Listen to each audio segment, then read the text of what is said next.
Hey everyone, this is Jenny. In this video, I'll be playing the Fast Etude for Maryland's Senior All-State Clarinet Auditions. It's from the Selected Studies book by Voxman, published by Rubank, and it's on page 17. I'm going to go ahead and play it, and then I'll give you some tips afterwards.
This is a tough one, especially to play through all the way.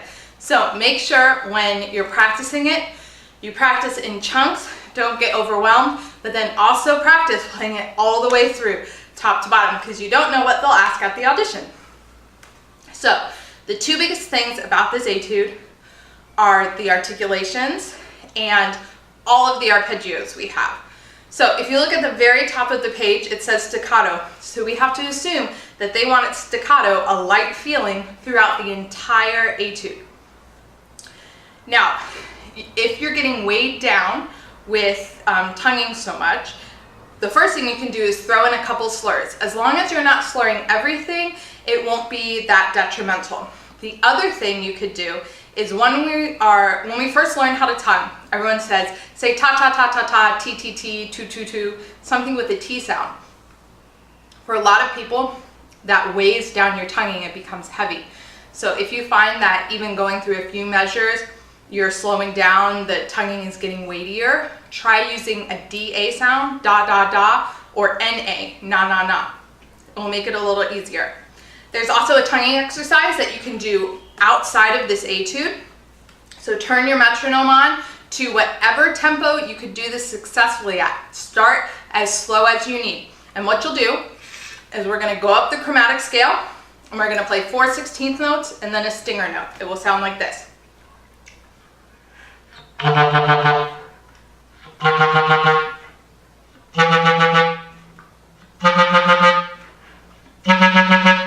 Then when you get it to the tempo you want, whatever your goal tempo is, 100, 116, 120, then you want to go back, slow it down again, and try to add 2 beats in.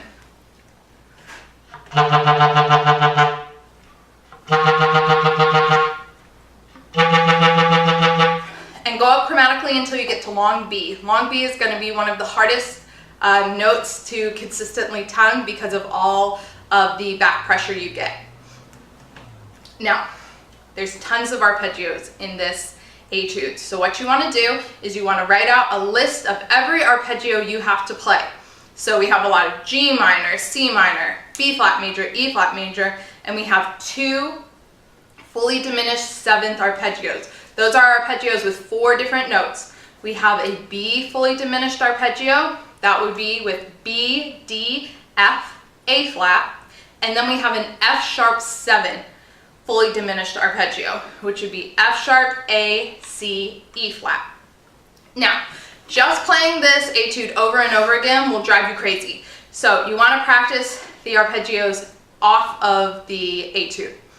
And you can practice two different ways. One is playing the arpeggio the full length of the clarinet. So if we're doing a G minor arpeggio, we want to start down on low G and go up at least to high D, because we go up to high D in this etude.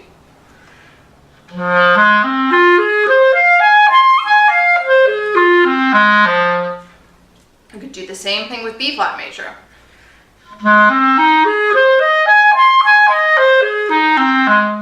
Now, the other way you can practice arpeggios is called broken. So you want to play one octave of the arpeggio and then you jump back down to the next highest note.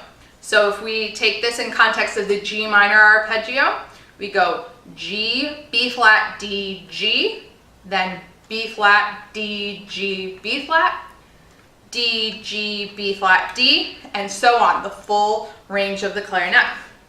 It would sound like this.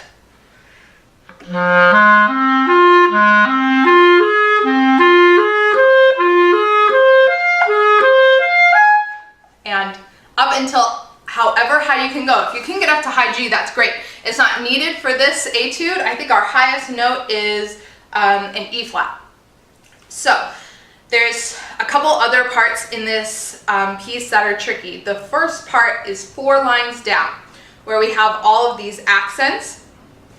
It goes from feeling like we're in 6/8 in a 2 to feeling like we're in 4/4. And this is going to be mentally confusing. So my advice is keep your metronome on so you know whether or not you're lining up where you should be. You can even put tick marks above where the big beats are, beats 1 and beat 4, if you're thinking in 6. I'm going to play that line slowly so that you can hear the switch from 6/8 to the 4 feel and then back into 6/8.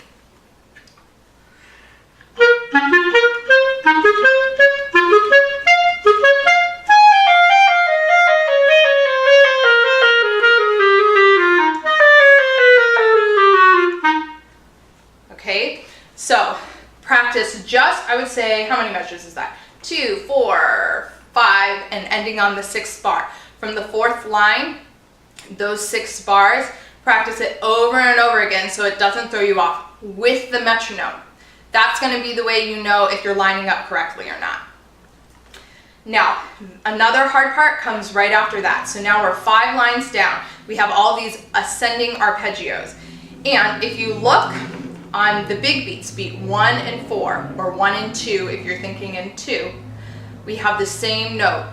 So be screaming that note in your head to come back to. We have F, da da da, F, da da da, F, da da da, F, da da da. And then the next 2 measures is B flat, and then D. It gives you an anchor point to hold on to throughout those 6 measures so we don't get lost or too confused.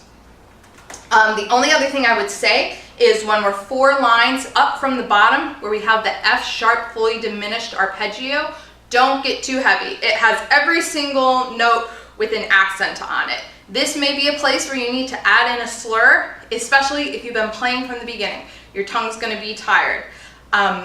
Because your tongue's tired, you'll probably also be playing heavier than you think.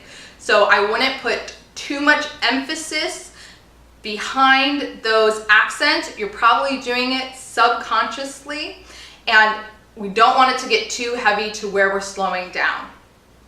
I hope this was helpful, and good luck practicing. Bye!